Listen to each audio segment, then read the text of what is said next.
अस्सलाम वालेकुम दोस्तों। पाकिस्तान और इंडिया का मैच कल आप लोगों ने देखा, बारिश के बायस अधूरा रहा और आज एक नया दिन है और लाहौर के अंदर आज एक मुकाबला भी होने जा रहा है। सो हम बात करते हैं जो सबसे ज़्यादा बातचीत हो रही है कि पाकिस्तान क्रिकेट टीम से क्या गलतियां हुई और इंडियन टीम से क्या गलतियां हुई और अब इंडिया के पास आगे का कोई चांस है। मेरे साथ स्पोर्ट्स जर्नलिस्ट औरंगज़ेब, सरदार औरंगज़ेब साहब मौजूद हैं। सरदार जी से आज हम ओपिनियन लेते हैं। सरदार जी, मैं पहले आपकी राय लेना चाहता हूँ, गेस्ट की पहले राय लेनी चाहिए। क्या बाबर आजम 4 विकेटें लेने के बाद ये जो सोशल मीडिया पे डिबेट हो रही है कि हमारा कप्तान कैजुअल हो गया था और स्पिनर दोनों एंड से लगा के नवाज़ और शादाब को इनिंग्स बिल्ड करने में इंडिया को मदद दी, इसलिए इंडिया ने पूरे 49 ओवर खेले, उनको हम 30 ओवर पे गिरा के बारिश से पहले मैच जीत सकते थे, ये सपना है या ये हकीकत बन सकती थी? ये हकीकत बिल्कुल बन सकती थी और जो लोग इसके बारे में बात कर रहे हैं वो भी बिल्कुल ठीक कर रहे हैं, क्योंकि 66 पे जब हमने 4 आउट कर लिए थे तो उसके बाद वक्फे से आपको पता 2 दफ़ा बारिश भी हुई है। जनता को मुखातिब करें। वक्फे से चूंकि बारिश भी हुई है तो ऐसा भी नहीं था कि हमारे बॉलर जो है वो अपना 5-5 ओवर का कोटा करा के वो थक चुके थे।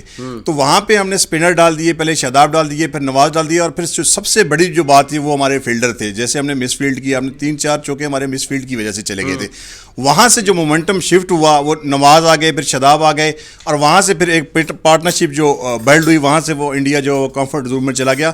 मेरे ख्याल में हम अगर शादाब के साथ या नवाज के साथ फास्ट बॉलर को कंटिन्यू करते हैं, नसीम का बॉल जो है बड़ा अर्ली ऑन उनको विकेट तो नहीं मिल सका लेकिन बड़ा स्विंग हो रहा था, फिर शाहीन शाह अफरीदी थे, आरस होता, तो मेरे ख्याल में जो लोग ये बात कर रहे हैं वो बिल्कुल ठीक कर रहे हैं। हमें फास्ट बॉलर अगर टाइम से यूटिलाइज करते तो ये इंडिया मेरे ख्याल में 30 से 35, क्योंकि देखिए जैसे ही हम फास्ट बॉलर वापस लेके आए तो अगले 5 या 6 ओवर के अंदर अंदर इंडिया की बारी जो है वो सिमट गई। तो ये जो बात करें, गलती नंबर 1 आपने आइडेंटिफाई कर दी। गलती नंबर 2 क्या है, या मैं आपकी ओपिनियन सेकंड लूंगा, पहले रजा भाई ओपिनियन लूं। रजा भाई, क्या बाबर आजम ने एक दिन पहले जो पाकिस्तान की प्लेइंग 11 का ऐलान किया है, जैसे औरंगजेब ने बात की है कि स्पिनर्स को लगाने की बजाय हम फास्ट बॉलर कंटिन्यू करते, क्या नवाज की जगह राणा फहीम अशरफ होना चाहिए था? जब हारिस एक एंड से आया तो दूसरे एंड पे राणा लगा देते तो इंडियन टीम समेट सकती थी। राणे की जगह बनती है नवाज की जगह इन ओवरकास्ट कंडीशन में। देखें, राणा फहीम जो है ना वो बहुत अच्छा ऑलराउंडर है। उसकी अगर आप ये पिछले दिनों जो अफ़गानिस्तान के ख़िलाफ़ मैच था वहाँ पे भी आपने देखा होगा, वो अच्छी फॉर्म में है इस टाइम पे। लेकिन बड़ी हैरानगी की बात है कि उनको अभी तक प्रैक्टिस सेशन में भी हमने कभी नहीं देखा, उनको प्रैक्टिस भी नहीं करवाई जा रही और वो बड़ा ज़बरदस्त किस्म का ऑलराउंडर है। मेरे ख्याल में नवाज़ की जगह पे होना चाहिए था, लेकिन नवाज़ को इन्होंने किस लिए लिया है? इसलिए कि एक तो स्पिनर का एडवांटेज था, दूसरा वो लेफ्ट हैंडर बैट्समैन है तो शायद उसकी वजह से उन्हें खिलाया गया। लेकिन 3 हमारे पास फास्ट बॉलर थे, रेगुलर थे, शादाब बहुत अच्छे स्पिनर हैं। मेरा ख्याल है टीम कम्बिनेशन बहुत अच्छा था, ऐसी बात नहीं है। देखिए फिर इंडिया, आपको पता है इंडियन प्लेयर स्पिनर को बहुत अच्छा खेलते हैं, ठीक है, और ख़ास करके एशियन विकेटों के ऊपर। आपका पॉइंट आ गया। राणा फहीम अशरफ, हारिस रऊफ एक एंड पे दूसरे एंड पे राणा लगाते तो इंडिया को समेट सकते थे। देखिए उनको ये टीम परफेक्ट लग रही है, वो नहीं राणे को सपोर्ट करे खोल के, ऐसा ही है। देखिए मैं थोड़ी सी आपसे राय से इख्तिलाफ इसलिए करूंगा, अगर राणे का ऑप्शन लेना है तो फिर मैं वसीम जूनियर की तरफ जाऊंगा, क्योंकि वसीम जूनियर नई बॉल से भी बॉल करते हैं, डेथ में बड़ी अच्छी बॉलिंग करते हैं, फिर वो 144 तक क्लिक करते हैं, बैटिंग भी वो राणा फहीम जैसी कर लेते हैं। तो मेरे ख्याल में अगर चौथे ऑप्शन की तरफ अगर हमने जाना था तो फिर वसीम जूनियर हमारे पास बेस्ट ऑप्शन थे। मेरे ख्याल में थोड़ा सा पिच को जो है वो मिस रीड किया है, या थोड़ी नवाज बैटिंग अच्छी कर लेते हैं तो मेरे ख्याल में पाकिस्तान चाह रहा था कि हम थोड़ी लंबी बैटिंग के साथ जाएं, लेकिन अगर राणा का ऑप्शन अगर इस्तेमाल करना है तो फिर वसीम जूनियर के साथ जाना चाहिए। ओके, अब रजा भाई एक सवाल आपसे।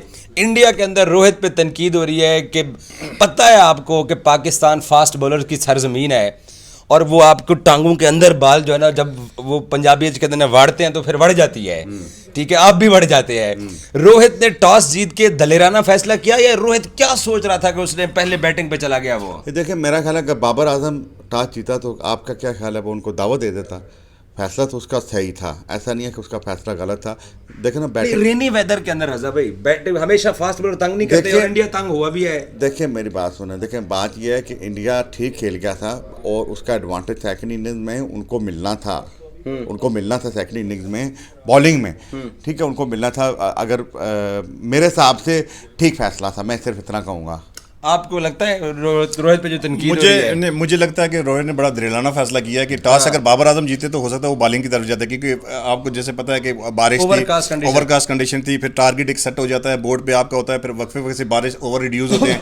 जैसे अगर कल 20 ओवर का होता तो पाकिस्तान को 150-155 का टारगेट मिलता तो वो डेफिनेटली ज़्यादा ईजी होता। तो मेरे ख्याल में रोहित शर्मा ने बहुत दिलाना फैसला इसलिए किया है कि जब आपके सामने नसीम है, शाहीन शाह अफरीदी हैं, हारिस रऊफ हैं, और हल्की फुल्की बाद में धूप भी निकली हुई थी, और जैसे ही धूप निकली और देखे कि बाल एकदम अंदर आना शुरू हो गया था, और जैसे बाल अंदर आया तो डंडे आपके सामने थे। तो मेरे ख्याल में ये दिलेराना फैसला था।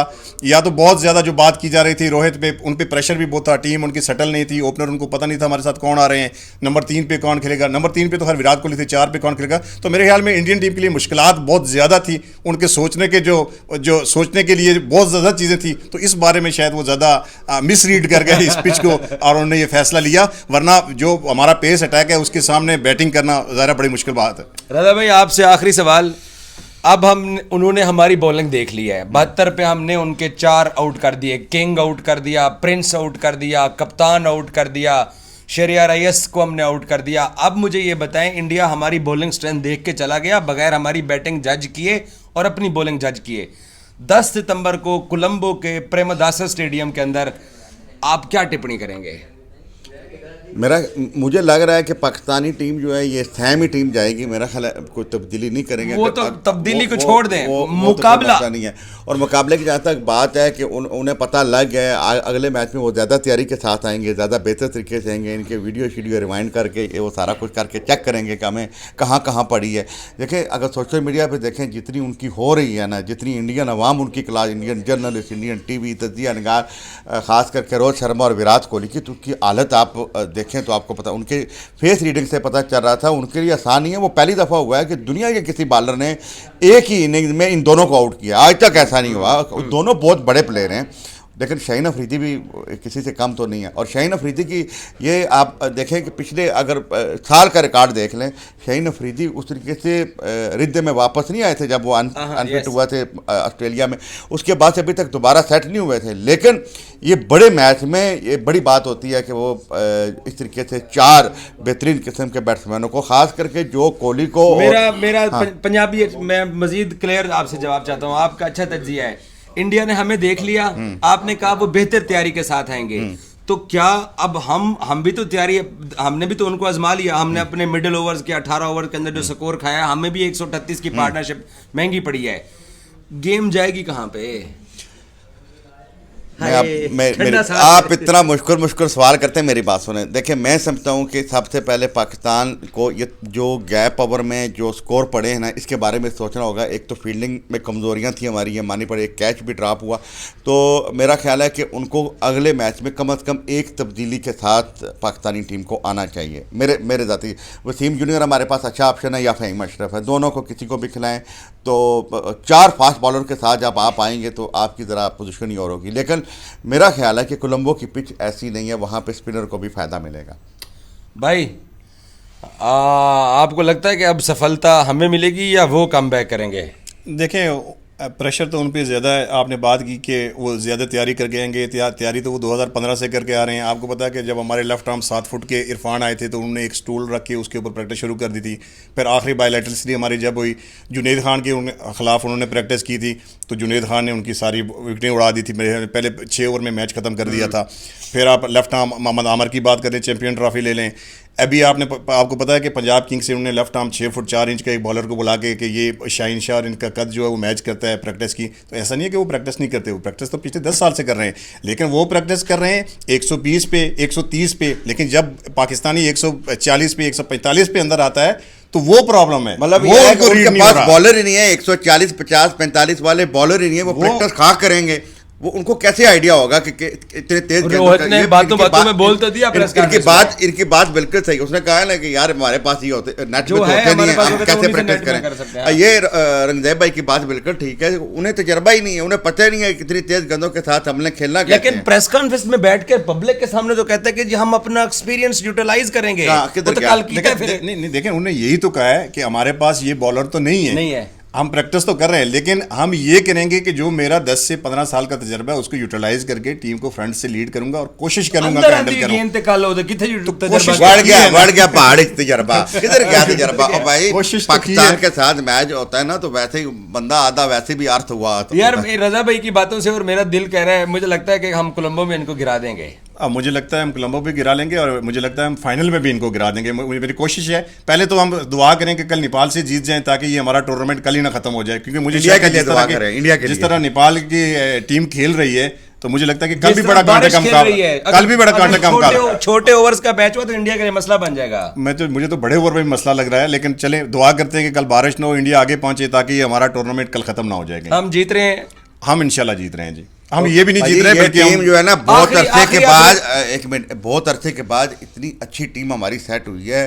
टीम में कम्बिनेशन बहुत अच्छा है, आपस में अंडरस्टैंडिंग बहुत अच्छी है यार। उनके आप देखें हमारी टीम के आधे खिलाड़ी तो जनाब 2021 से वाघा बॉर्डर पे बाबर खड़े। जब से कप्तान बने ये टीम। अच्छा मुझे बताएं, अफगानिस्तान लाहौर में एक हफ्ते से बैठा हुआ है और वो जो अफगान क्रिकेटर जो हैं वो इस वक्त फुल लोरी लग रहे हैं, पंजाबी हो गए हैं एक हफ्ते में। श्रीलंकन और बांग्लादेशी पहुंचे हुए हैं लाहौर में, तो मैचेस आज शुरू हो गए हैं।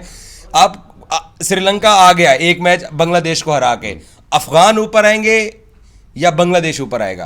अरे, मुझे लग रहा है कि अफगान ऊपर। अभी एक अफगानिस्तान और श्रीलंका का मैच है। हाँ, अब बांग्लादेश के साथ भी अफगानिस्तान का बांग्लादेश है, का दो मैच दोनों है। मैच बड़े जबरदस्त होंगे दोनों लाहौर में। और इस टाइम पे अफगानिस्तान की टीम को आप लाइट ना आप लें। चाहते हैं अफगान ऊपर आए मैं चाहता हूँ हमारे और फिर सुपर फोर में नसीम शाह दो छक्के हाँ, मारे। 2 छक्के मार के उनको करवा दे, वो तो दुश्मनी है ना पुरानी। आप अफगान या बंगालियों को ऊपर देख रहे हैं? मुझे अफगानिस्तान थोड़ा सा ऊपर हैंड लग रहा है, क्योंकि स्पिनर अफगानिस्तान का बॉलिंग अटैक लेकिन जो है वो लेकिन सारा लेकिन लेकिन लेकिन सरदार जी, अफगानिस्तान को सुपर फोर में आने के लिए श्रीलंका को हराना पड़ेगा। नहीं, श्रीलंका को हरा सकते हैं ना। श्रीलंका लाहौर की विकेट पे। मुश्किल होगा, श्रीलंका को हराना मुश्किल होगा, लेकिन हम चाहते हैं कि अफगानिस्तान की टीम भी ऊपर आ जाए, श्रीलंका की टीम भी ऊपर आ जाए, ताकि आगे जाके बांग्लादेश घर चली जाए। सुपर फोर में यार, मैच जो मुझे लिटन दास बांग्लादेश की टीम लिटन थोड़ी दास और सी। शाकिब मुझे बहुत पसंद है। मैं लिटन दास और शाकिब को ऐसे नहीं जाने दे सकता, प्लीज। नहीं, आपको पसंद है तो लिटन दास नहीं है टीम के अंदर। अच्छा, अनफिट लिटन दास होकर अनफिट हो गया, अल्लाह, नुकसान हो गया। अब तो नहीं, मेरे ख्याल में राशिद खान ही ठीक है। हाँ, फिर। राशिद खान ही ठीक हाँ, है। राशिद और मुजीब ठीक है। आप दोनों का बहुत शुक्रिया सरदार जी और मलिक साहब, आपने गुफ्तगू सुनी है। इन दोनों को लगता ये है कि हम कोलंबो में इंडिया को गिरा देंगे। Thank you so much.